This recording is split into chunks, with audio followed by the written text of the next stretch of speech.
الحمد لله نحمده ونستعينه ونستغفره ونؤمن به ونتوكل عليه ونعوذ بالله من شرور أنفسنا ومن سيئات أعمالنا من يهده الله فلا مضل له ومن يضلله فلا هادي له ونشهد أن لا إله إلا الله وحده لا شريك له ونشهد أن سيدنا وسندنا وحبيبنا ومولانا محمدا عبده ورسوله صلى الله تعالى عليه وعلى آله وأصحابه وبارك وسلم تسليما كثيرا كثيرا أما بعد فأعوذ بالله من الشيطان الرجيم بسم الله الرحمن الرحيم لقد كان لكم في رسول الله أسوة حسنة لمن كان يرجو الله واليوم الآخر وذكر الله كثيرا صدق الله العظيم.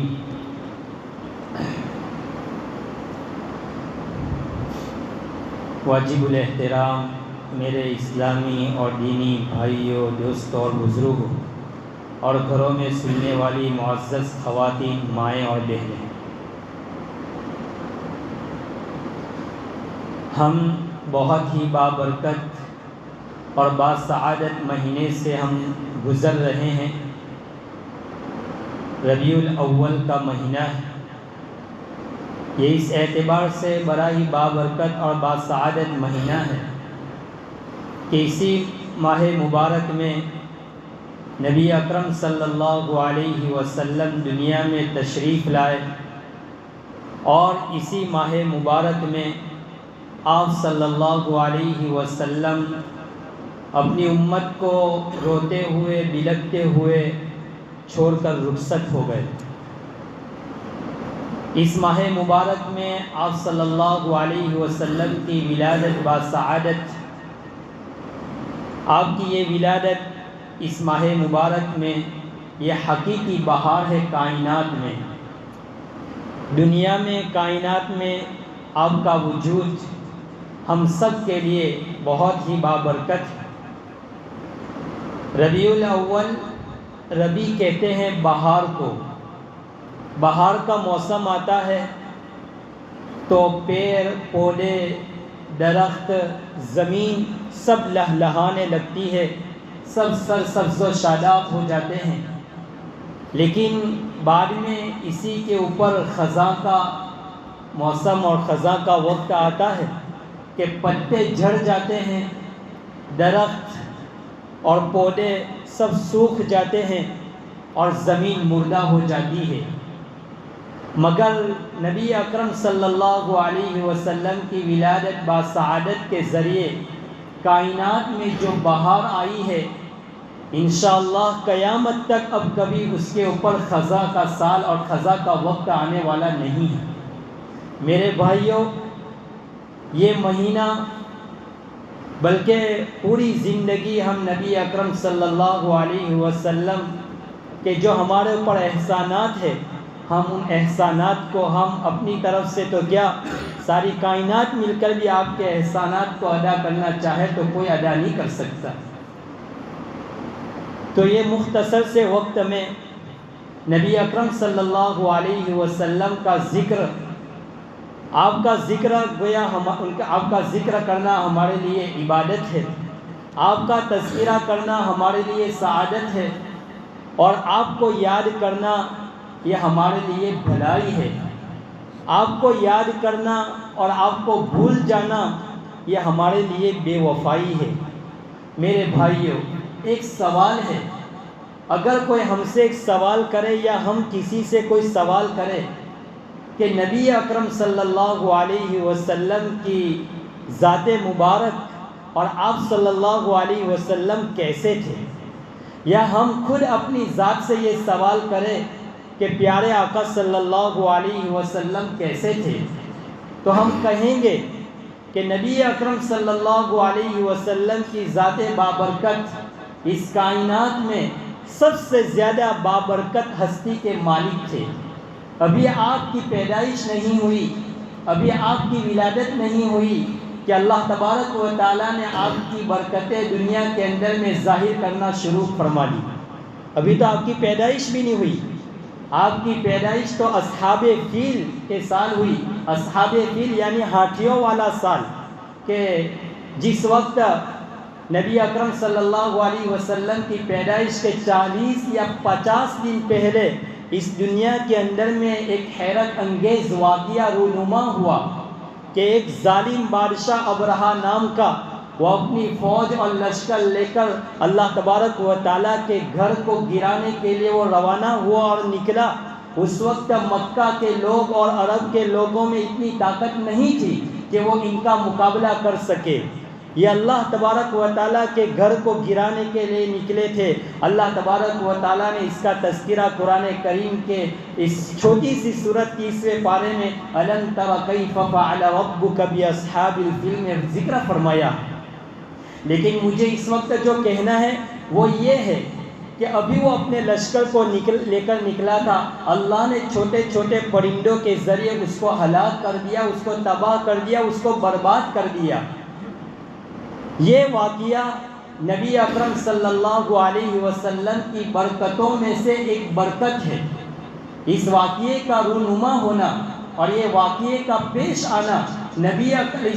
السلام کی برکتوں میں سے ایک برکت تھی، جو اللہ تبارک و تعالیٰ نے آپ کے دنیا میں آنے سے پہلے اس کو ظاہر کر دیا، یا یہ کہہ لیجئے کہ آپ کے کمالات میں سے ایک کمال تھا جو اللہ نے اس دنیا کے اندر میں اس کو ظاہر کر دیا، وہ اور اشارہ بھی کر دیا کہ لوگوں اب دنیا میں ایک پیغمبر آنے والے ہیں، سمجھ لو اللہ تبارک و تعالیٰ ان کی برکت سے حق کو ہمیشہ باطل کے اوپر غلبہ عطا فرمائیں گے۔ اور جب جب بھی باطل طاقت اپنی قوت کے ساتھ، اپنے لشکروں کے ساتھ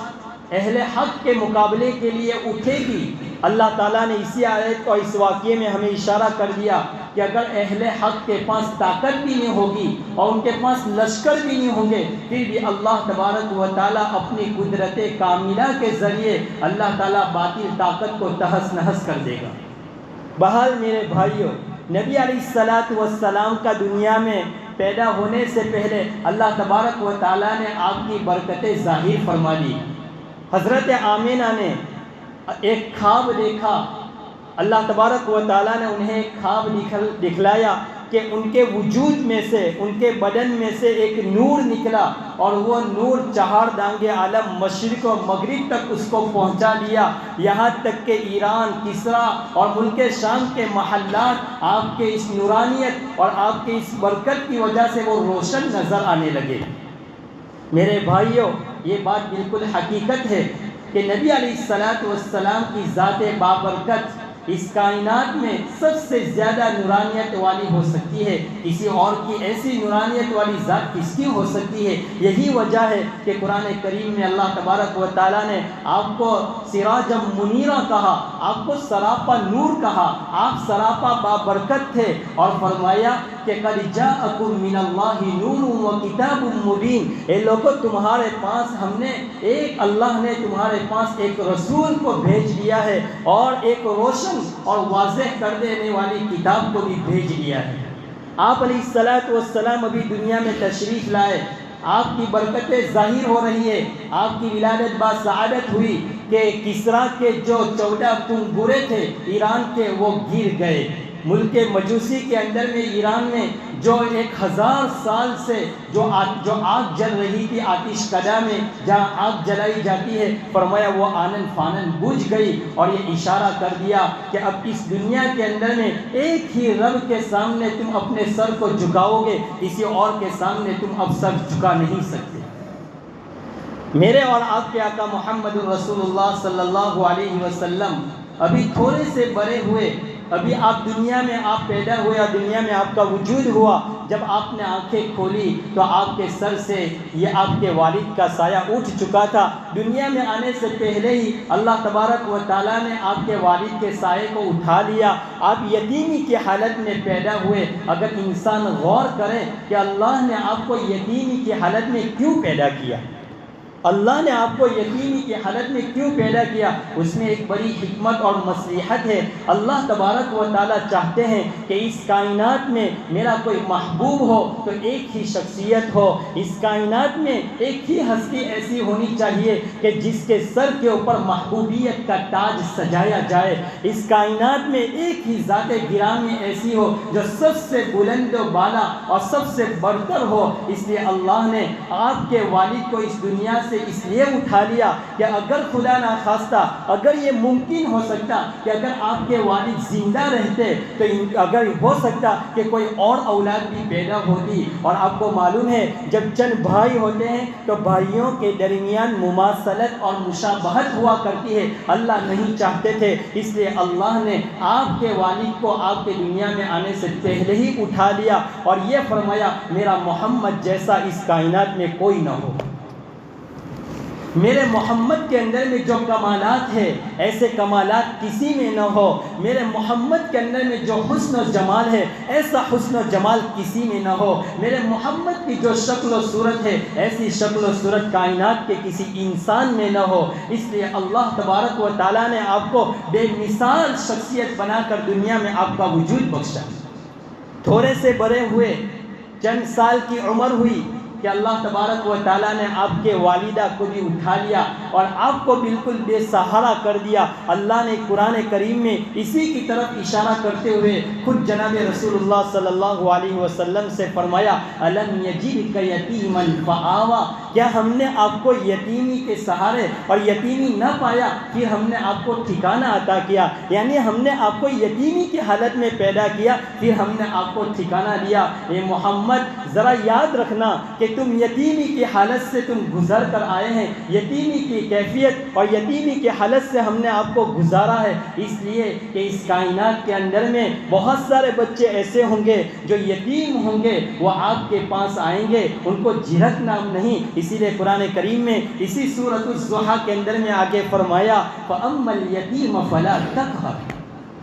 کہ آپ کے پاس یتیم آئے تو انہیں جھرکنا نہیں، اس لیے کہ ہم نے آپ کو اسی یتیمی کے حالت سے ہم نے آپ کو گزارا ہے کہ یتیمی کی کیفیت کیسی ہوا کرتی ہے، یتیمی کے حالات کیسے ہوا کرتے ہیں۔ اس لیے ساری دنیا کے یتیموں کے پرورش کرنے والے آپ ہیں، ساری دنیا کے یتیموں کا سہارا آپ ہیں۔ یہی وجہ ہے ابو طالب نے، آپ کے چچا ابو طالب نے ایک مرتبہ یہ شعر کہا تھا کہ ابیض یستسقی الغمام بوجہہ ثمال الیتامی عصمۃ للارامل، کہ میرے بھتیجا گورے چٹے والا انسان کہ ان کی چہرے کی برکت کی وجہ سے اللہ آسمان سے بارش برساتا ہے۔ یستسقی الغمام،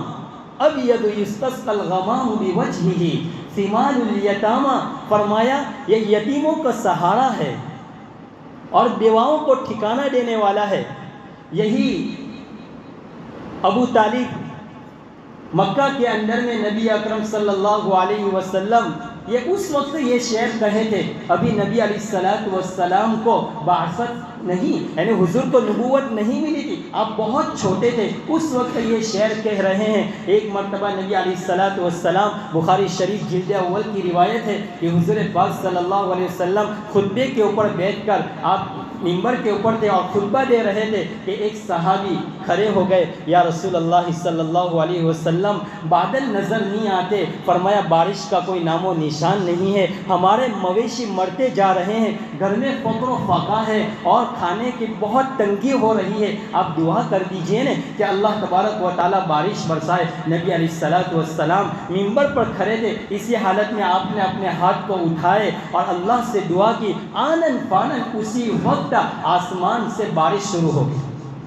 کوئی بادل تک نظر نہیں آتا تھا کالا، اور اسی وقت بارش شروع ہو گئی۔ جب مسجد سے باہر نکلے صحابہ انتظار میں تھے کہ بارش کچھ آہستہ ہو جائے، کچھ رک جائے تو ہم اپنے اپنے گھروں میں چلے جائیں۔ اور جب باہر سب کھڑے تھے اس وقت یہ جملہ بخاری شریف میں نہیں ہے، اس وقت حضرت علی رضی اللہ تعالیٰ عنہ نے یہ بات کہی تھی کہ کاش کہ آج میرے والد ابو طالب زندہ ہوتے، کاش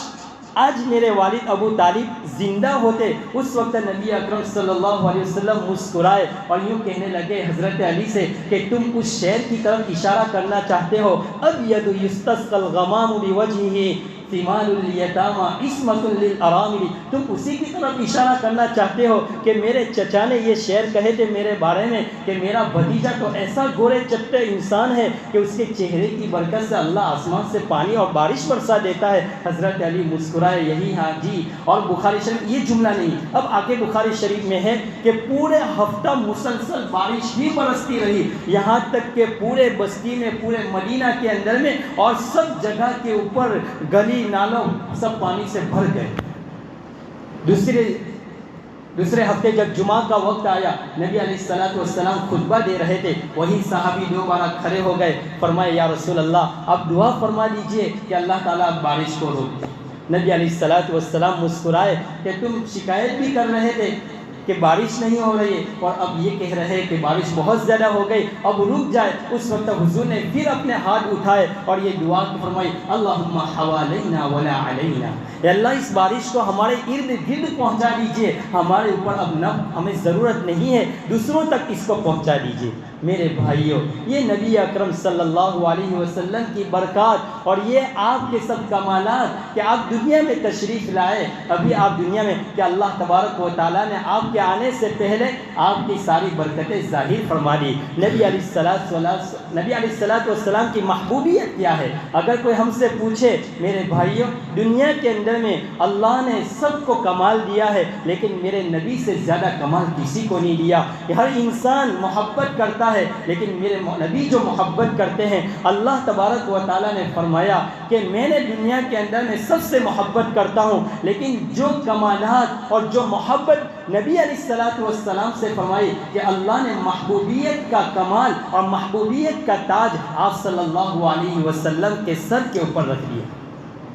آپ صلی اللہ علیہ وسلم کے سر کے اوپر رکھ دیا۔ میرے بھائیوں، تو آپ صلی اللہ علیہ وسلم کے کمالات اور آپ کے جمال اور آپ کا حسن ہم کہاں تک بیان کریں؟ فرماتے ہیں انسان ساری زندگی آپ